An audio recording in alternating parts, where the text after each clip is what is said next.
4. I'm live. Hello. So, it's 12:30 Central. Well, it's also 12:30 where I am here because see the beautiful painting behind me. I'm in Mexico. It says my connection is weak. I don't know. It's been pretty good lately. Should be okay. Congratulations, this is your most watched live video yet. I haven't really done that many live videos, so I don't know how many. So, we totally have questions in. I have some that I got before, but I suppose you're all piling on. Oh, I see people saying hi. Okay, so you're logging in. I'll hang out, let you guys get going. But yes, it's Alison Arngrim, and I was my Nellie Oleson shirt on. Nellie Oleson from Little House on the Prairie, and today is January 18th, and yes, it is my birthday. And here I am. I see hi there from Long Island. Okay, well, that's awesome. I'm originally from Queens, so New York, yay. Now, I did have some questions. I knew there was some. I get a lot of the usual questions about how I got the role of Nellie and what it was like to be Nellie Oleson and what it was like to be on the set. It was massively awesome. I first got the part, I was just turning 12 years old, and I had been an actress since I was a little kid. I started working when I was 6. And I auditioned, strangely enough, I auditioned for the part of Laura, and I auditioned for the part of Mary. Okay, that would have been just wrong. So I went back, they kept calling me back, and I wound up auditioning for the part of Nellie Oleson. And I didn't know anything about Nellie Oleson. I didn't know there was a Nellie Oleson. I hadn't read the books. I'm terrible. I hadn't read the books. So I went in and I got these sides and discovered that there was someone called Nellie Oleson who was just horrible. I turned to my father at the audition and I said, this girl, she's just terrible. And he said, don't change a thing, just read with like you've been doing it. And I read it for Michael Landon and Kent McCrae and the other producers, and they started laughing hysterically. And they said, could you do it again, please? And I said, oh, but what, do you want me to change something? And they said, no, just read the thing about the house again. And it was the My Home speech from the first episode, Country Girls. And I was hired on the spot. So, yes, that's how I got the part. I really liked it. I was on the show, 7 years, and it was so much fun. It was the nicest people. Yes, I am totally still in touch with everybody. Really, nearly every single person for the cast. Some people have moved out of LA. Melissa Gilbert's in Michigan, and Karen Grassley's up in San Francisco, and Charlotte Stewart, who is Miss Beadle, is in Napa. But hey, she's been on here live, so you know where she is. Rachel Greenbush, who is one of the baby Carey twins, Sydney and Lindsay, or Robin and Rachel. She lives near me. So we go places all the time. We're friends. It's cool. And when, of course, Facebook and Twitter, we're able to be in touch with each other all the time. So it's pretty cool, the cast of Little House. We're all online. You can find all of us on Twitter and Facebook and Instagram and talk to us. It's pretty cool. What was it like working with Michael Landon? Okay, that is the number one question. It was amazing. Well, first of all, Michael was absolutely hilarious. He was one of the funniest people I ever worked with and ever have worked with. He was amazing. He was not only starring in the show, he was also writing the show, directing the show, the executive producer. So he did everything, and it was like his bat, his ball, his playing field. He was brilliant, and he was the first one to arrive at work in the morning and the last one to leave, and he made us all work like dogs. And it was this incredible work ethic that you were there to crank out this show, and it was going to be good. Nobody was phoning it in. Everybody was there to really crank it out and work hard. And everybody had to, even the youngest little kids, you had to know your lines and be on time. And we all did it, but he was the same. He wasn't slacking or sitting around. He was working constantly, and he loved practical jokes. His birthday was October 31st, it was Halloween, And I think Michael thought Halloween should be a national holiday. He liked anything to do with werewolves or horror stories or playing pranks on people. It was like having your boss be like a big kid. It was very cool.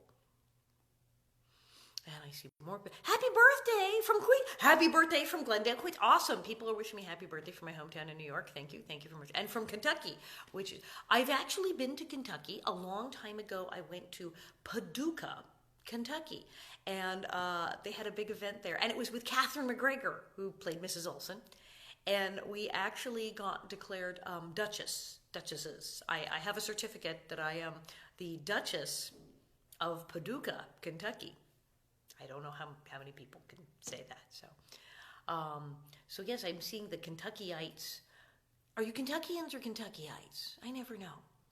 But let me see, because I had a couple good questions that were from came in last night. Michael Landon. Oh, there was a cool one about. Someone said they'd love to see if there was a reboot of the show, a plot line following Nellie and Percival. And I was like, that's so cool, because I loved the whole character of Percival and Nellie getting married and becoming nice. Now, unfortunately, Steve Tracy, who played Percival on the show, died of AIDS in 1986. And so he's not with us anymore. But the characters of Percival, Nellie, and the children, Benny and Jenny, I always wanted to know what would happen, like, as the kids grow up. Would Nellie have stayed nice? Would she have been a good mom, because now she was nice and married to Percival? Or would she have, gone totally Mrs. Oleson and become terrible and spoiled Benny and Jenny and, turned them completely into Nellie and Willie? I totally wanted to know that. So, yeah, I'm up for all the fan fiction and imagining more plot lines. I'm totally there. Was the candy on the set real or props? Was it fake candy or was it real candy? And if so, did you sneak in and did you get candy? The candy was real. The candy was real. The food was real. We had the best food and the best candy on Little House on the Prairie. It's true. The candy was real. The peppermint sticks, those are my favorite. And I did get the peppermint sticks. I was very, very nice to the prop men. Because I knew if I was good and I asked them nicely, they'd let me have the candy. So yeah, I did. I got to eat the peppermint sticks. Now the stuff in the mercantile that was just sitting out in the jars or in the bins, you couldn't eat that. It was stale. It was sitting out, and sometimes if it had been sitting out for a long time, there'd be bug spray and stuff on it because it was. So yeah, the stuff where you'd come running in and just grab it, you didn't want to eat that. The stuff on the counter was horrible. It had been there for years. But the fresh stuff that I did, the prop man would give you, was totally good. There's all sorts of stuff.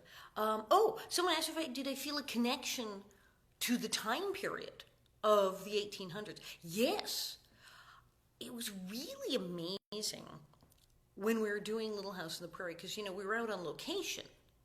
And we're out in the middle of nowhere, out in Simi Valley, which is now there's a whole city in Simi Valley, and there's still Big Sky Ranch where we filmed the show. But back then, there were no cell phones. You still really don't get very good reception if you take your cell phone out there now.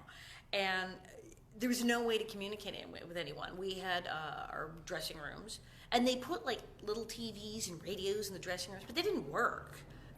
There was no reception. You couldn't get anything. So from the time I arrived in the morning on the set of Little House till I left, no TV, no radio, no phone, no nothing, and we stay there. And so you're cut off from the 20th century, from being in 1977. And you were stuck in those costumes. Take them off for lunch, stay cool. But you were in the clothes and out there in the fake but very real-looking little town of Walnut Grove that we built. And you couldn't go get on a phone or turn on the TV. And you were with these people, all also still in their costumes all day. And it became its own village.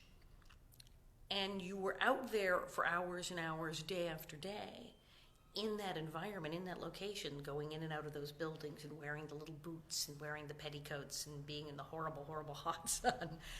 And eventually you left the 1970s and you were in the 1800s. It was kind of amazing. And I learned a lot about life in the 1800s while I was doing the show. I would read about things and how I'd see the old Sears catalogs and see like how the props and things we used and the clothes we used were things people bought in a Sears catalog in the 1800s. And I started reading the books, of course, by then. And since then, you know, I've been to Walnut Grove. I've been to all out to Wisconsin, and I've been to all these places, Mankato and Sleepy Eye, that they talked about in the books and on the show. And I've studied a lot now about Laura's life and read about her and about the real Nellie. Because the real Nellie, it wasn't Nellie Oleson, it was Nellie Owens. She was the one of the few people. Laura changed her name because I think she was still afraid of her, that she would come beat her up. So I'm looking to see, you have more stuff. Do, do, do. Oh, and more of a happy birthday. Yes. What was the funniest thing that happened during filming? Oh, where do I start? During filming, we were just, as I said, it was completely crazy. And, okay, the episode where I go down the hill in the wheelchair, where I fell off my horse and pretended to be completely paralyzed, when we shot that, I did have to get in the chair. I had a real broken arm. You know, in the episode I have that splint thing over my arm, and they said, oh, she broke her arm, but she's faking the leg thing. And I had broken my arm. I had been skateboarding the week before. So I had a real broken arm, and they had the 1800s cast over it, so I'm kind of actually injured, and then I'm in this wheelchair. So Melissa pushes me to the top of the hill, and when she first pushes me off the hill, that's totally me in the wheelchair. That's me for the first few feet, and then they stopped it. Then they put a very brave, very well-trained stunt woman in that chair. And she did the part where she hits the thing and does the flip out of the chair into the water. Now, then they took me to another hill that was longer but not quite as steep and put me in the chair and said, see ya, and pushed me down that and filmed it. So that's why I'm actually screaming in terror. But when we did the part where I was in the pond and had to come up spitting water, and it was all covered in goo. They put me in the water, and they put plastic over my cast, and then this place. It was so dirty. There was like all this pond goo floating on top, and I think little fish and snails. There was snails. It's gross. And as I'm standing in this disgusting water, Michael Landon turns to me and says, do you have a swimming pool at your house? I said, no, I don't. Why? He said, well, after this, you can swim in your toilet. And it was like disgusting. I was always getting dunked in water. They were trying to drown me. It was like already like just totally gruesome. I'm like trying to flip through. Look at that. You played a great, mean, and nasty Nellie. Thank you. I enjoyed being mean and nasty and horrible. I liked it. Yes, my favorite episode is the one, Bunny, where I go down the hill in the wheelchair. I completely like that episode best. It's the best one. It totally is. Oh, someone asked about Canada. Yes. Do I tour much in Canada? I have not that much. I have performed in Vancouver, British Columbia. I have many relatives there. Hey, everybody in Vancouver. Yes, I am Canado-American. My family were all from Canada. My mother's from Vancouver, and my father is from Mozart, Saskatchewan.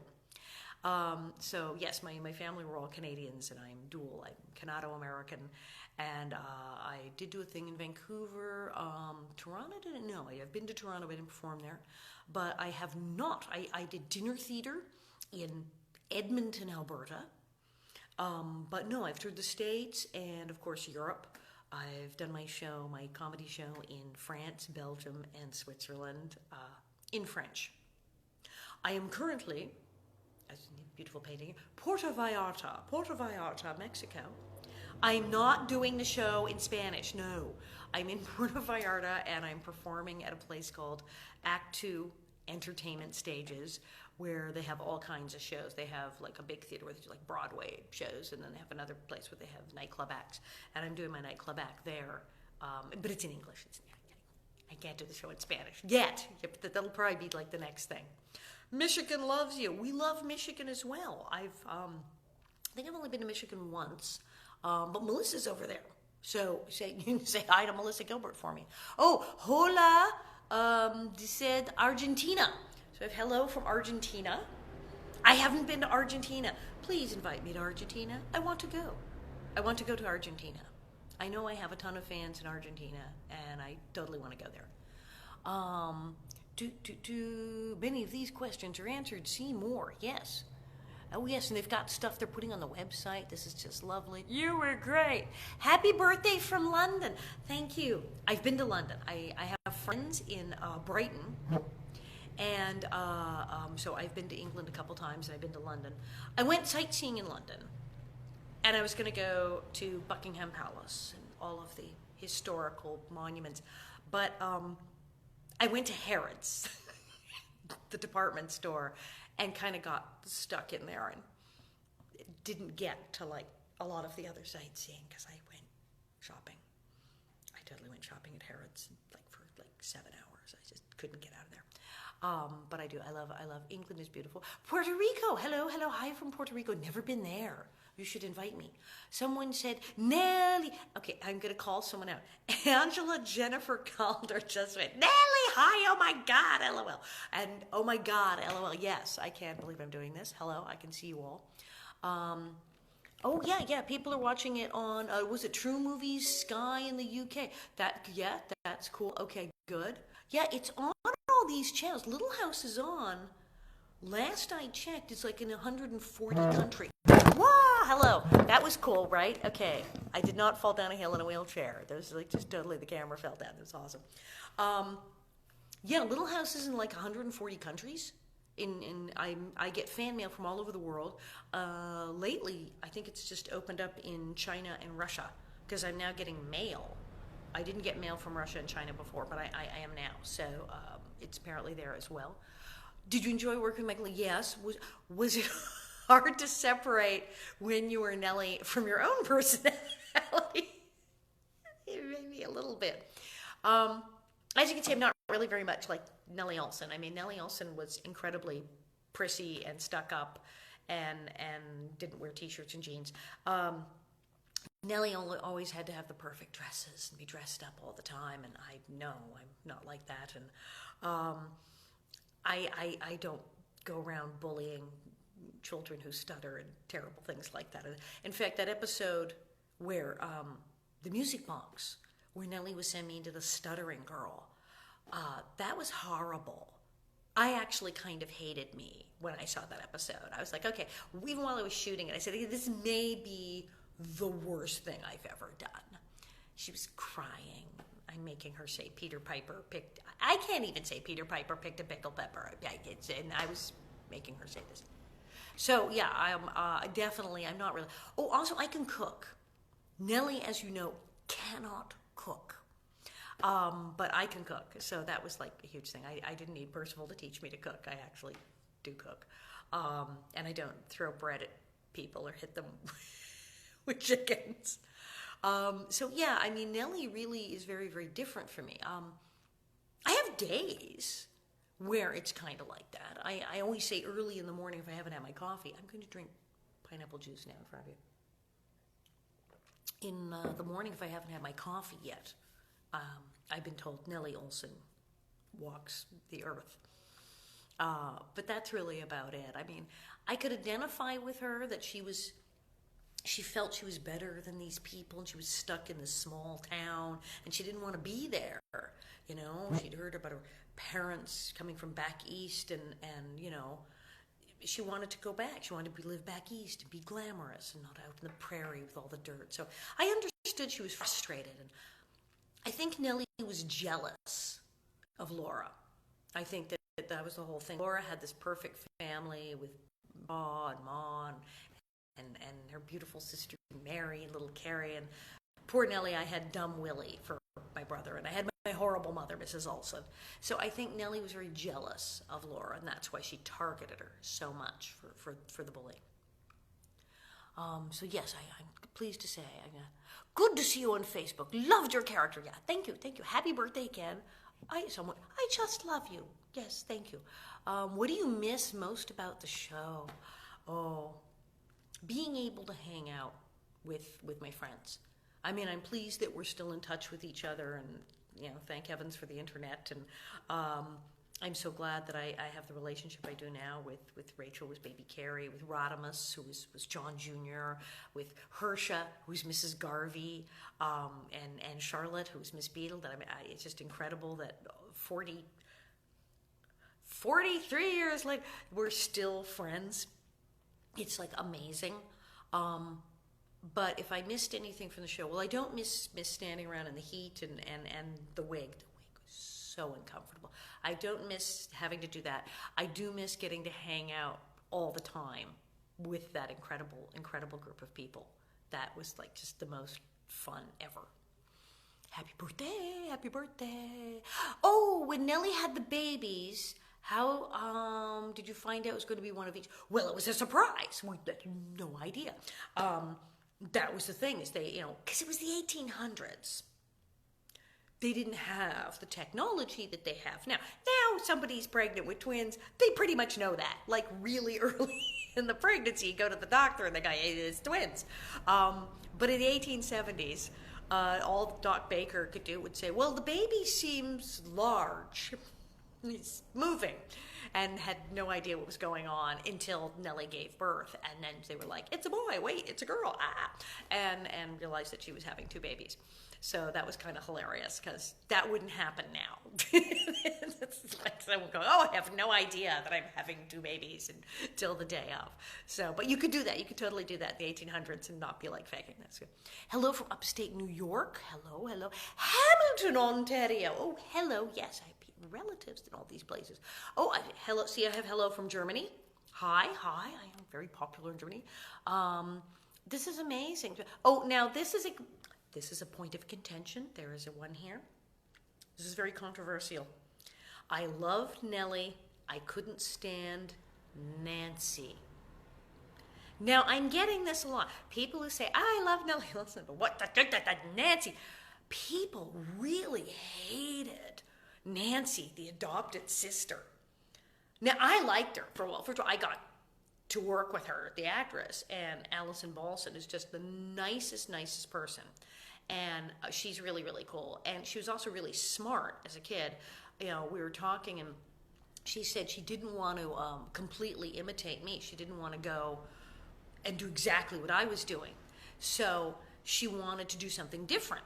And that's why I was like, the imperious, I am very important kind of bitchy, terrible girl. Whereas she was crazy. Nancy was crazy. But she did that intentionally. She wanted Nancy to be different from Nellie. And she did it so well that people really hate her. I have people say, well, I love Nellie, but no, I hate her. And some people have actually said, they're like, no, there's only one. Like, I don't know, a Highlander or pretender to the throne. There can only be one, and you are the real Nellie, and she's not. Like it was her idea to come on the show and steal my part or something. It's like, no. And I wasn't hostile to her. It wasn't like, well, I left the show and, they brought in this other girl. No, I thought she was hilarious. I thought she was awesome. And she's come to several cast reunions, and she's a wonderful person. So I know some people really hate poor Nancy, but I don't hate Nancy. I love Nancy. She was amazing. There's all sorts of crazy stuff here. Let's see. I love you. All these people saying they love me. Isn't that nice? This is so many years everybody hated me, and now people just love me. The number of people watching your video is increasing. That's good. The Bahamas. Oh, so from the Bahamas. I have been to the Bahamas. There's somewhere I've been. I went years ago to, it was Paradise Island. It was called, they had just opened. This is how long ago this was. Just opened the big resort casino there. And I went there with Brenda Vaccaro and a bunch of other celebrities. It was really trippy. It was gorgeous. I liked the Bahamas. It was great.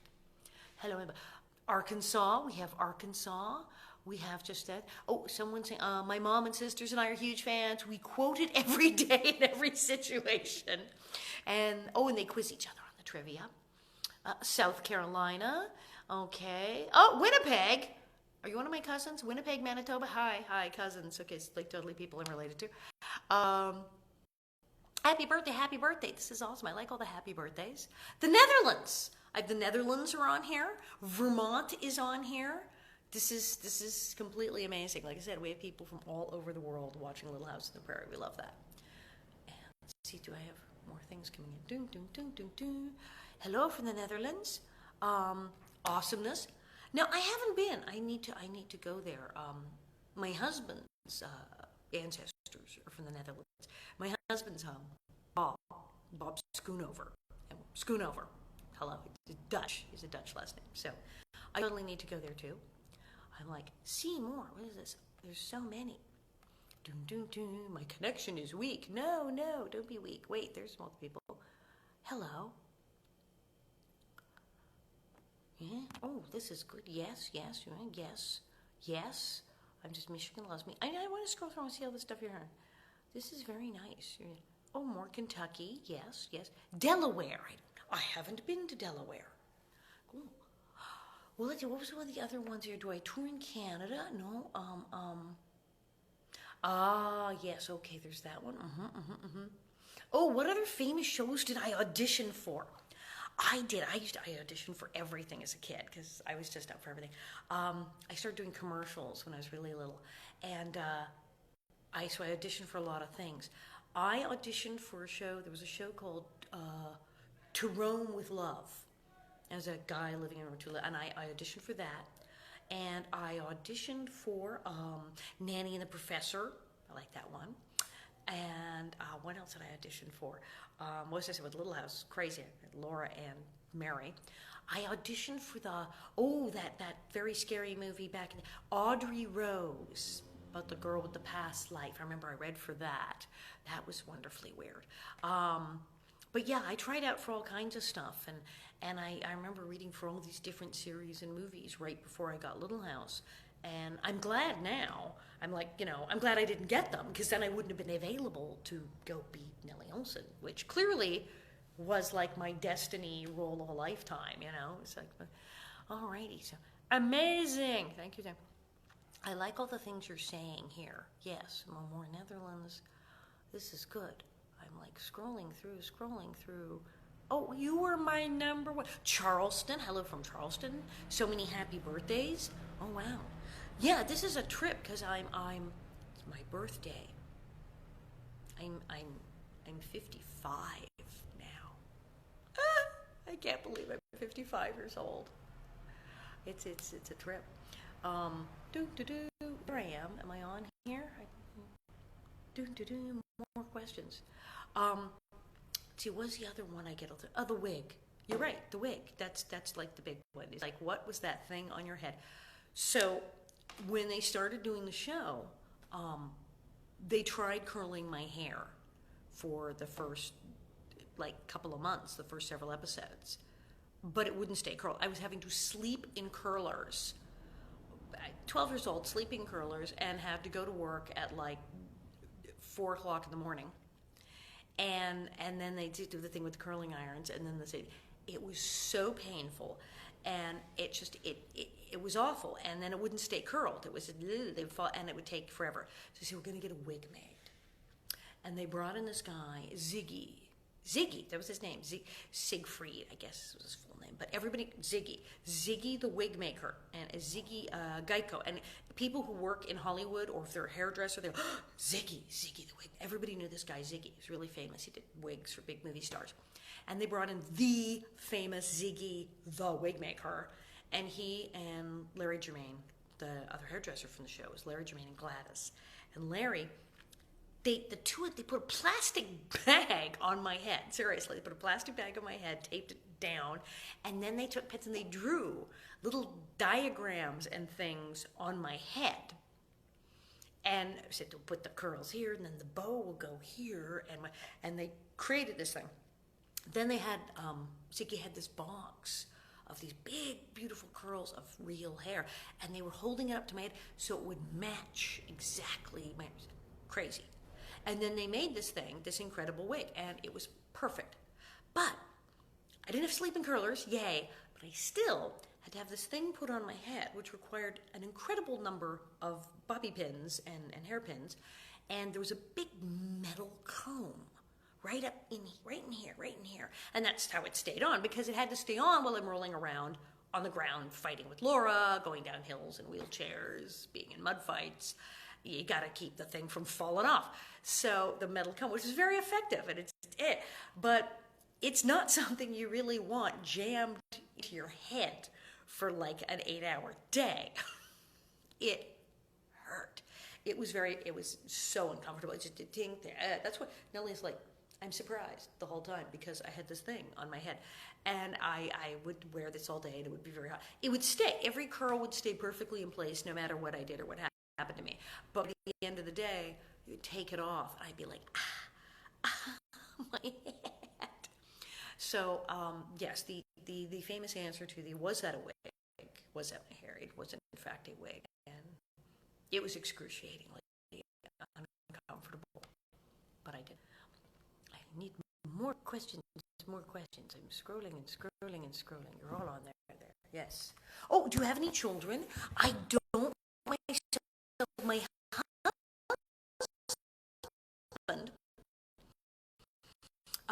My husband Bob had a daughter, and she lives in Ohio. So I have it now. I am a step grandmother, so that's kind of cool. But I don't have kids myself. Let's see. Loved you, Nellie. Oh yes, this one was so touching. What a beautiful series. And you're right. You know, I could have been on so many different shows, but all of us who are on Little House talk about how lucky we were to be on a show like Little House on the Prairie, which was well made, well written, was really cool, had great plot lines and cool characters, and it's a show that holds up. There's shows from the 70s that aren't rerunning. They're not rerunning in the Netherlands and Germany and Argentina and China, but we are, because Little House is a cool show. I am biased. I think I had the best part on the show. I admit that I liked being Nellie Oleson best. I'm glad I got Nellie. I'm glad I didn't get the part of Laura or Mary. I think I won that one. So yeah, there's all I need, but everybody's on here. Where are you? More questions. Look at this. All the happy birthdays. We like that.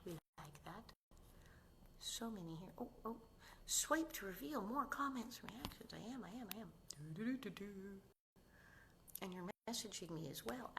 Wait, come back. There you are. Okay. There you go. I'm adjusting this thing here. So, let's see. Who have we not asked about? Who have we not asked about? Catherine McGregor, who played Mrs. Oleson. Not really like Mrs. Oleson. She's much nicer than that. Although she has a lot of Mrs. Oleson personality traits. She's still going. She's out at the motion picture home in Woodland Hills, and is still hanging in there. She was a little like Mrs. Oleson. She would not take anything off of anybody. She would tell you like where you could totally go. But a kind of person who would totally shirt off the back. You know, she would take in stray people and animals, like really sweet. Very not Mrs. Oleson. Richard Bowl, who just passed away 2 years ago, played Nels. Richard is absolutely the most liked character, really, of anybody on the show. He was just absolutely so like Nels Oleson. He was the voice of reason on the set. Very cool guy, and very much like a father to me. So what am I doing now? We go, what are you doing now? Where are you doing? What are you on? People say, what do you do for a living? What kind of things you're up to? Everything. I do stand-up comedy. I started doing stand-up comedy when I was a teenager. I would do the nightclubs in Hollywood, the Comedy Store, the Improv, Laugh Factory, and I started doing that, and I began touring all over the place, doing that and writing. And I continue to do some TV shows and movies, but like little independent films and a lot of theater. I like being on stage. I like doing plays. I like doing theater. And in the last few years, things have gotten really kooky because I wrote a book. I wrote a book, and my book is called Confessions of a Prairie Bitch. How I survived Nellie Oleson and learned to love being hated, because I kind of do. And I have a one-woman show, which is all true stories from my life, and things about the show, and things about my family, and things about me, called Confessions of a Prairie Bitch. And I have the French version. So I go around, I do that show, and I talk. I also go speak on other issues, and I write other things, and I do plays. I'm going to be doing, in March, you can come see me. I will be in North Carolina at the Judson Theater. I am doing Agatha Christie's play called And Then There Were None. And I kind of play the woman, it's kind of the Mrs. Olson of the piece. She's not very nice. I play the terrible person. Again, I'm just awful. Just mean, terrible person. But it's cool. I'm going to be doing Agatha Christie's And Then There Were None. So I'm doing theater. I've done several little independent films, and I've done a bunch of web series. I just did a thing called Life Interrupted, which if you go on Facebook, and you're obviously on Facebook all the time if you're watching this, Life Interrupted has its own page and goes to their YouTube thing. And on Valentine's Day, they're going to start running these little like web episodes. And Dawn Wells, who is Mary Ann on Gilligan's Island, plays my mother. And I am married in the show to Erin Murphy, who is Tabitha on Bewitched, and her mother is played by Michael Landon, who is the mother on The Waltons. So you have the mother from The Waltons, you have Mary Ann from Gilligan's Island, you have Tabitha from Bewitched, and you have Mason Reese. Mason Reese was that kid in the 70s in the Underwood Deviled Ham commercials, and he plays my ex-husband. So that's on. And then I just did a marvelous thing called Living on a Prairie. And it's about this woman. It's a very, very, very, very funny web show about a woman who is obsessed with Little House on the Prairie. She's like kind of gone overboard. She like can't think of anything except Little House on the Prairie. She's kind of lost it. And I play her therapist. I try to talk some sense into her about her obsession with Little House on the Prairie. So I did that. I did a horror web series called Mephisto Box. That's very scary, and I kill people. I'm kind of evil. I get to be. I'm kind of the monster. I'm the scary person in it. That's very cool. I also do a lot with a lot of nonprofits, a lot of charities. I'm currently president of the board of directors of a group called Protect, or the National Association to Protect Children. And some of you who know about me or read my book know about this. Protect was founded some years ago to help people who were abused as children and to protect children who are being abused now. What we do is from the legal standpoint, we've lobbied in Washington, D.C., in California, in New York, in Tennessee, in many, many states, Illinois, Arkansas, to change laws, to get pieces of legislation passed through elected officials, convince them to pass laws that better protect children from being physically and sexually abused, and to see to it that people who do that actually go to jail, and go to jail for an appropriate amount of time. Because with anything else, there are loopholes. It's absolutely crazy, but indeed there are terrible situations where people who have done terrible, terrible things to children and admitted it and were convicted and found guilty are out of jail in a matter of weeks or months, or if they go to jail at all. It's like, what? But it happens, and we've tried to correct that. We're trying to correct that and see to it. If you hurt a child, you go to jail. We also have a whole program we're doing now, the Hero Corps program, where we're helping law enforcement get better resources and manpower to stop child trafficking and child pornography on the internet. There's what they call the ICAC teams, Internet Crimes Against Children Task Force. And these are the law enforcement people who are on the internet looking for where these children are being abused and trafficked. And what we're doing is training people, training veterans, soldiers, people who've come back from Iraq and Afghanistan, and training them to go work with the ICAC teams. It's really, really amazing. It's a very special thing. You got to go on our website, protect.org. Protect.org, and see what we're doing. We have the Weiss Center for Child Rescue Technology. We're fighting child abuse on a whole digital, technological level, on a whole legal, legislative level, in a whole way that really people haven't been doing before. That's why I was impressed by them when they came to me. I was like, nobody's doing this. This is cool stuff, and it's working. It's working. We're actually getting people arrested. We're getting children out of some of these homes where this stuff's going on. Kids who've been sold into traffic and pornography. So it's kind of amazing, and I'm really relieved that these people are doing this, and I'm on the board and able to help with that. So yeah, protect.org. The other one I'm also working with is a minor consideration. And a minor consideration was founded by the actor Paul Peterson. Some of you may remember the Donna Reed show. Paul Peterson was the son on the Donna Reed show, and he's been very vocal over the last many, many years about child actors and how they're treated in Hollywood and how they're not treated properly in many cases in Hollywood.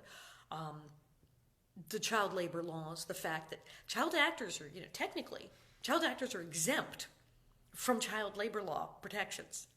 It's kind of scary thought. Like, wait, why, what are you talking about? Aren't there child labor laws? Yeah. So the only protections we kid actors had was either the Screen Actors Guild or Union, or the laws by state. Like California has restrictions and laws that protect child actors, but many states don't. It's not a national thing. And you hear about child actors having their trust funds, their Coogan accounts, that keeps their money till they're 18. But not all of them. They're supposed to, but again, that's not the law nationwide.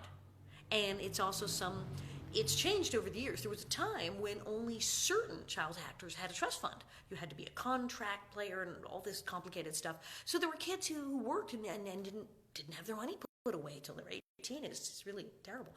So Paul started this organization when he saw how many kid actors, and you read about them in the papers, you see them on TMZ, ex-child actors were having real serious problems psychologically, getting into drugs, kids who lost all their money and just through no fault of their own.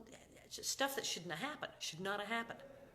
And minor consideration, we're trying to make sure that this never happens again. And we also offer assistance if someone comes to us and says, well, I was a child actor and it went wrong. I don't have my money. I don't, they don't have their money. They were mistreated on the set. Whatever, they're having some problem adjusting to life now. We're there for them. We can hook them up with resources and put them in touch with people who can help them. And so I'm very keen about that. So I have minor consideration, helping the former child actors and trying to help out current child actors too, as well as protect, trying to level the playing field for victims and really help law enforcement get the technology and manpower they need to arrest people who are hurting children. And of course, as several people mentioned about, Steve Tracy, who unfortunately did die of AIDS. He got sick way, way back in the day, in the 80s, when they barely knew what to do for people with AIDS. And I started volunteering then at AIDS Project Los Angeles. I went into the hotline. I did the hotline training, which was really amazing, and that's actually where I met Bob, my husband. And I was on the hotline for years, and that was very intense, because that's where, it was, at the time, it was like the only place people could call for information about AIDS, about HIV. And people would just call it panic. And back then, people didn't really know. I mean, the average person, people thought we were going to get what was going on. People were so frightened. And there was very little for people who had it. People who were sick, there weren't the drugs they have now. They have all this, you hear about the AIDS cocktail. There's all these drugs now that doctors can use to treat people with AIDS and buy them time. There's people now with HIV who aren't getting sick. They've gone back to work, they're doing really well, and you just don't hear about the stuff that you did back in the day. But I started volunteering then because, Steve had his family, they stood by him. He had good friends. He was in good shape. He'd saved his money, so he wasn't is in dire straits as a lot of people with AIDS were in 1985, 86. So that's why I started volunteering, to try to help all the other people who were sick and didn't have the resources that Steve did, or the mother that he did. And I did what I could, and I've traveled all over the country trying to talk to people about HIV and AIDS and prevention and what to do if your friend is sick, and what's being done. Now, I just recently did an event for the AIDS Project of the Ozarks. And I was out in Missouri, and they have a wonderful AIDS walk and a big event there, and I did a show for them. And if you're ever in Missouri, go visit AIDS Project of the Ozarks. They're really doing great work. They're helping. There's a lot of people out there with AIDS living in very rural communities who don't have access to a lot of the resources they need, but they're getting it for them. They're doing it. So there's still a lot going on. I mean, now, 2017, people say, "Oh, they got." There's still no cure, There's no cure for AIDS. And I have a lot of friends who are living with AIDS, but they're on the pills, and it's good. It's better than it was. But there's a lot of meds they got to take. There's side effects from the meds. There's all sorts of, complications. And there's still no cure, and there's still no vaccine. So it's a drastic improvement over what it was when Steve was sick and when Steve died. But it's still really difficult, and we still have a lot of work to do. So, I try to help out with that as well. All right, wait, I had more things to agree. Vermont or hello? We have hello in Vermont. We have everybody here. Wait, I just saw another one over here. I have multiple machines going here at once because, you can't have too many computers. That's what I say. All right, well, yeah, doing the beep and bink and bonk and things are going on. Okay. Funniest thing, with Melissa Gilbert. Funniest thing with Melissa Gilbert. That was like a daily occurrence. Okay, Melissa Gilbert is hysterical. She's so crazy. So here's Melissa and I playing Mortal Enemies on the show. But of course we became friends the day we met. So, we were having slumber parties at each other's house over the weekend and then beating each other up Monday through Friday. So did you see the episode, The Camp Out, when we were all in the river? So we go to this river up in Northern California, and it's the whole thing where poor I fall in, and Laura tries to save me, and I'm still awful. And we're going down the river on that pile of bushes. Well, it's a inner tube thing, and there's bushes. They did have stunt women do part of the river scene, but there's a whole section where we did it ourselves, where Melissa and I were in the river actually hanging onto this thing, and we had to swim from the raft to the shore, and it was kind of dangerous. They gave us, we actually got stuntman patches. We got honorary Stuntmen's Association patches because it was that dangerous. And it was pretty cool. We got to do this, but it was so cold. They put us in wetsuits like you'd wear to go scuba diving. So both Melissa and I have these wetsuits on under our costumes. We're whole black neoprene thing wetsuit, and then the petticoats and the dress and the whole thing. It's very bizarre. So I have all this on, and and we're standing around. We realize, I got to go to the bathroom, and we both did. We're like, I got to go to the bathroom. So we asked. We were very good children. We said, excuse us, if there's a break between scenes, is there time for us to go up the hill to the bathroom? And they said no. He said, well, the bathrooms, they're really far. We have to put you in a car and drive you all the way back up the hill to the dressing rooms. And then we'd have to get you out of the costume and out of the wetsuit. And go to the bathroom, come back, get back on the wetsuit, come all the way down. This is not time. Can you wait until lunch? Okay, seriously, could you hold it for another couple hours until lunch? We said, sure, yeah, we can do that. So we're standing there in the river, realizing that we really need to pee. And it's cold. It's very cold. And suddenly I look over at Melissa, and she turns to me and she goes, ah. And I said, oh, God, no. Oh, God, no, tell me you did not do what I think you just did in your wet. No. And she says, do it. It'll keep you warm. So yeah, she peed in her wetsuit, and then I did too. We were never denied bathroom privileges again. Oh, it's true. She peed in her wetsuit. She's twisted. But she's a riot. She's just a riot. I mean, the hardest part about playing Nellie Oleson and playing Mortal Enemies with Melissa Gilbert, seriously, the hardest part, keeping a straight face and not busting up laughing. There were days where we would Liz it and just bust up laughing. We could not keep a straight face. It was like that stupid. We were, because it was ridiculous. So, yeah, that was definitely the hardest part. There's so many people on here. Happy birthday, happy birthday, happy birthday. Like all the happy birthday. I don't know what I'm going to do. I'm going out for dinner later, I think. I'm going out for dinner. Oh, people are posting in multiple languages. We like that. That's always good. What do we have here? We have like 8 million bazillion messages. Oh, wow. And, so if you want to know more, obviously, if you're on this page watching this, you know about the Little House on the Prairie website, and they post all kinds of stuff. And then I have a website, in addition to my Facebook page, or how many Facebook pages do I have now? 4. Alison Arngrim, Alison M. Arngrim, Alison Arngrim fan page. Also, Alison Arngrim en français is the French page. And there's also the Adventures of Agent Sock Monkey, and Loose Gravel, and Catahoula, my husband's band. Those are all pages for me. But you can go to the Alison Arngrim, the official website, which is bonnetheads.com. And yes, because I call Prairie fans bonnetheads, because you're bonnetheads.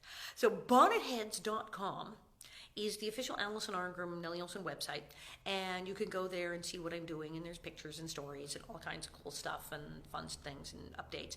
And if you want, you can get on the newsletter. You can message me on Facebook or go on the web page, or you can send an email to Loose Gravel Production, LOOSEGRAVEL, Loose Gravel, PROD, prod, at AOL, just at AOL. If you email or Facebook or whatever, the website, let me know and give me your email address, and I will put you on the Nellie newsletter.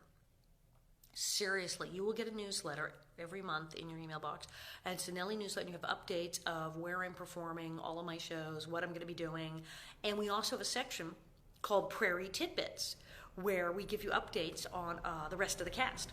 If anybody else is doing anything, if Charlotte Stewart's got another book coming out, making a movie, Melissa Gilbert's appearing somewhere, anything at all, we will put that in the newsletter so you don't miss it.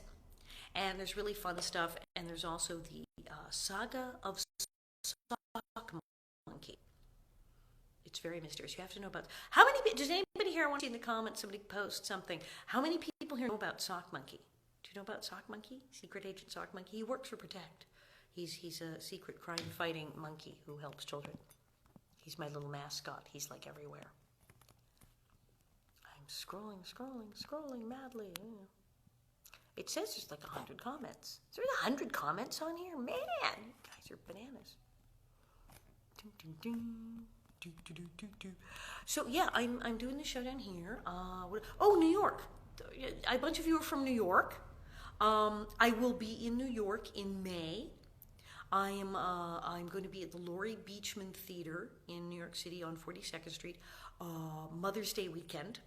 I'll be appearing there. I'll be doing my stand-up act, and it'll be the Saturday night. Also, the Sunday, literally the Mother's Day brunch, because people apparently bring their moms to see my show. What was another one you guys are always hit me up about?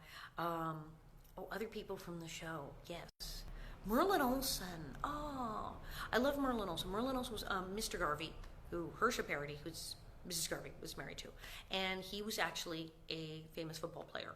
If you watch the show, you know he was. I'm getting more texts. He was on the LA Rams. They call him the Fearsome Foursome because he was like a huge guy. He was a huge guy, and he was an actual big professional football player. And then he was on Little House on the Prairie, and then weirdly he did FTD florist commercials and sold flowers. It was. Oh, yes, the Little House on the Prairie. You know, you can sign up for the Little House on the Prairie newsletter. I mean, you're going to get the Nellie newsletter, right? So if you're on this, you've seen that there's the Little House on the Prairie, the official site.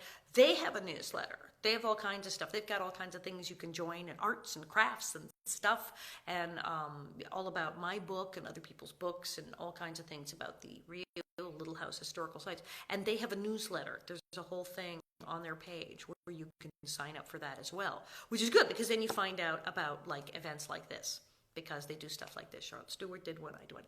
So get the official Little House of the Prairie newsletter, get the Nellie newsletter, and you can come join me at my events and stuff. I'm supposed to go to South Dakota this year. I'm looking forward to that because I haven't been there. I've done Walnut Grove, but I have not done South Dakota, which is very close. De Smet is like the big one. So I'm hoping anyone who's been there should tell me.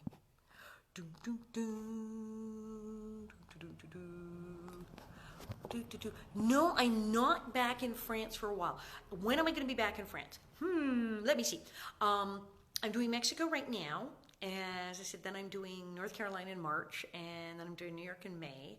I probably will wind up back in France. I was doing France for really 10 years straight. I was spending 3 to nearly 4 months out of the year in France, doing shows all over the country. And it was really a trip, but it was also like exhausting. So I'm trying to actually stay in America here with like you guys and do stuff, and with my husband, and actually see my husband Bob and the cat occasionally. So that would be fun. So I try to do that, stay around here a little bit. But I am still traveling because, like, okay, here I am, boom, I'm in Mexico. Oh, let me see. What is this stuff? This is trippy. Boing, boing, and boing. I have more messages. Where am I? Oh, look, there I am. Happy birthday, happy birthday, happy birthday, more happy birthday, more happy birthday. We like that. How are you? Great seeing you on here. Love the show. Thank you, thank you. I'm trying to see more comments. Now, I am going to ask, I'm having trouble seeing more comments. I'm scrolling and scrolling, and I know there's at least 100 of them, and yet I am not seeing all 100 comments, which is bad because I want to see all your 100 comments because that's, I'm doing this. It's like a riot here. So let me see if I can hit something here to see my 100 comments. What does this say? Do. If I go here, no, there, yes, there you are. More comments, please. There we go. Yes, I still watch the show myself. I have the DVDs. Do you have the DVDs? You must get the DVDs. You can get all the DVDs. It's on Blu-ray and all this DVD enhanced stuff. I do have the DVDs, and I actually do still watch myself. So that's like way cool. I am. Where's more questions? Questions. I am very more questions. Oh, look, more questions. I'm not getting all the comments. Why am I not getting all the comments? Tech assistance. I need more comments.